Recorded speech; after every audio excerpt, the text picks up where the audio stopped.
What's going on, everybody? It's your boy Range Blaze, and welcome back to another CS2 video.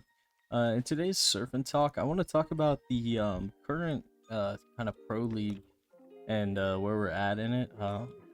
Mainly because we've seen some pretty dang good games out of pro league, and also seen some teams perform quite well, as well as we've seen some teams really underperform. I think one of like the big names for at least NA has been M80 and their performance. I think Lake looks really good in that system, as well as just the whole team has been very active on the maps, especially in their games on Dust 2. They've looked really good and really solid. Another team that's kind of like really surprised me so far in this tournament has been G2. I think G2 has played really well, and then Team Liquid has looked really good as well.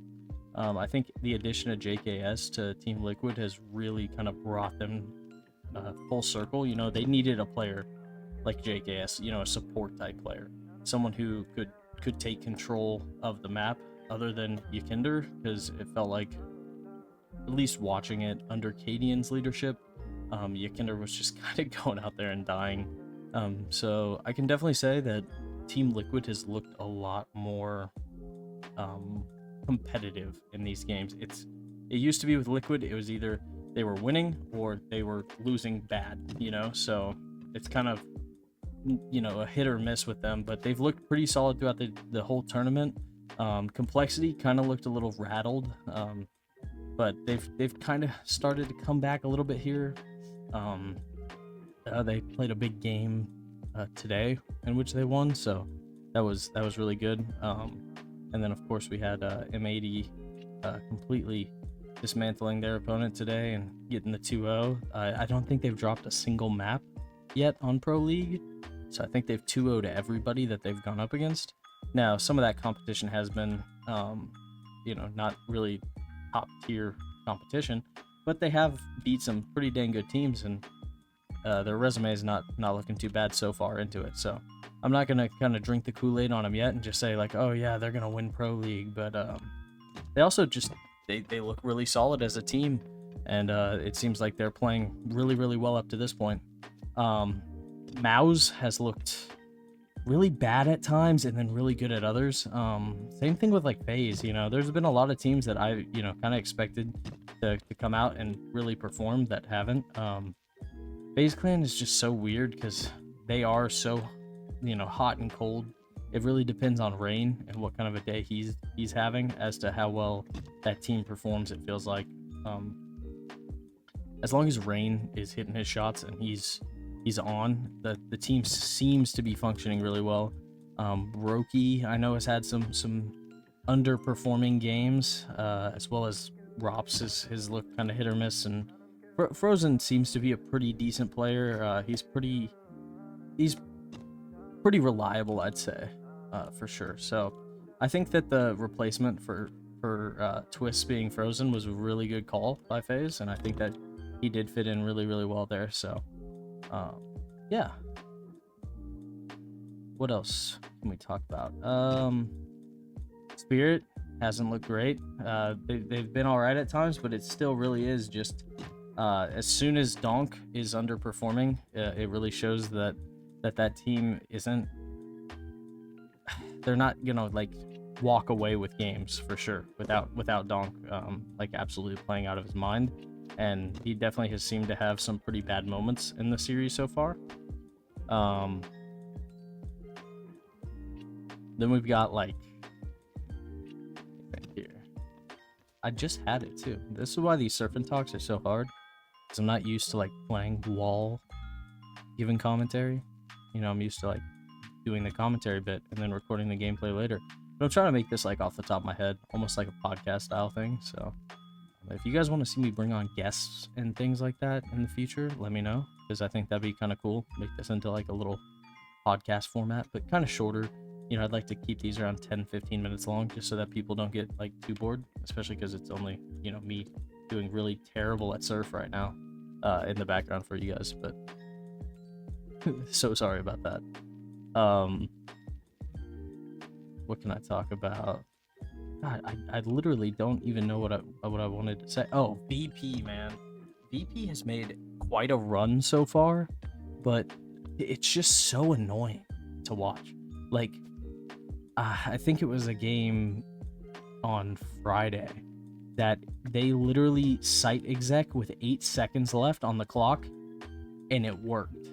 And it was just like, oh my god, it's just insufferable to watch VP games. And if you're a fan of VP, man, I don't know how you do it, because like watching 2 minutes of them like throwing util sets and like standing outside bomb sites is just crazy to me. Like they're such a good team, and Electronic has just been absolutely on it.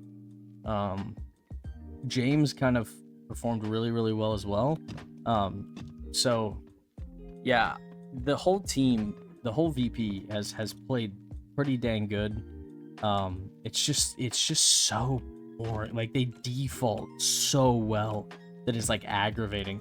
And I'd love to see like a team that's more aggressive, like M80, and with how well they've been doing, to go up against a team like VP, because I want to know how they would try and combat that, because VP's not going to give you any picks. You know, they're not going to early aggro things. They're going to play default positions. They're going to play textbook CS. You know, they're not going to overextend. They're not going to over rotate. They're just going to be VP. And at the end of the day, I don't know how well that would work, because, you know, with M80, Lake has been on T side. That guy looks like he's playing CT the amount of times he's behind the CTs. It's absolutely insane how good he is at taking map control and like kind of sneaking past where the defenders are playing. So it's been really flipping. It's been really cool to watch.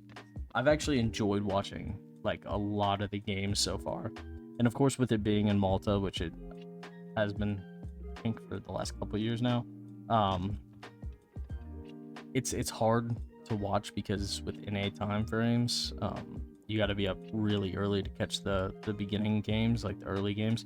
But it is nice because most of the late games finish up for me around like 2-3 o'clock, so I'm able to watch quite a bit of it.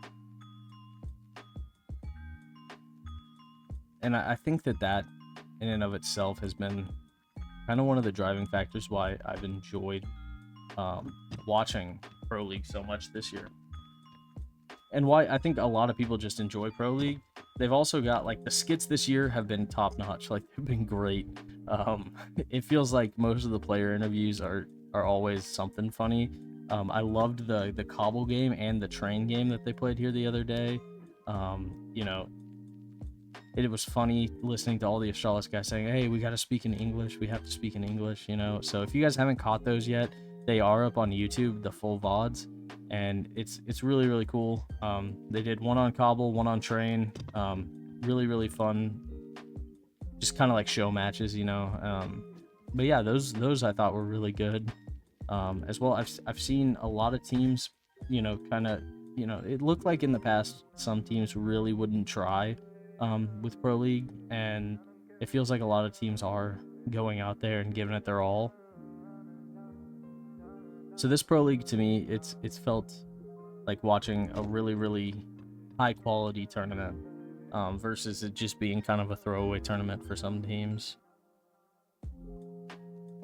Now, as of right now, I want to know what you guys think would be the, like, who's your guys' early picks for the tournament winners? For me, I can see it going a few ways. I definitely think G2, you got to show them the respect, just because like they have, you know, Nico and Monesi. Malbs has looked really good coming over from M80 and going to G2. He's been really solid. I feel like he's kind of filling the role that they brought Nexa in for, and Nexa really wasn't fulfilling on that G2 roster. So they look pretty good. As well, I'd say, you know, you can't ever count FaZe out. They've got so much star power on that roster that you can never really just count them out of any tournaments. Spirit as well, I'd have up in that conversation. You know, screw it. Let's throw M80 up in there. Liquid, I think you can throw Liquid in the conversation right now for the the season 20 winners. I really do. I think JKS adds so much to that team, and I think that as long as Twist is playing, you know, out of his mind, they're definitely really good. And their rookie Opper Ultimate, he's looked really good as well. I mean, he's missed a few things here and there, but it's, you know, to be expected.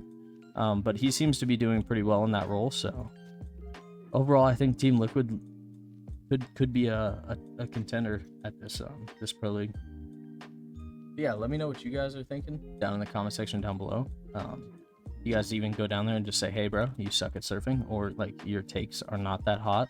I just kind of wanted to talk about what I've seen so far, and the level of play has been really, really good from a lot of teams, and it's been really fun to watch so far. So if you guys haven't been watching the Pro League, I'd recommend tuning in.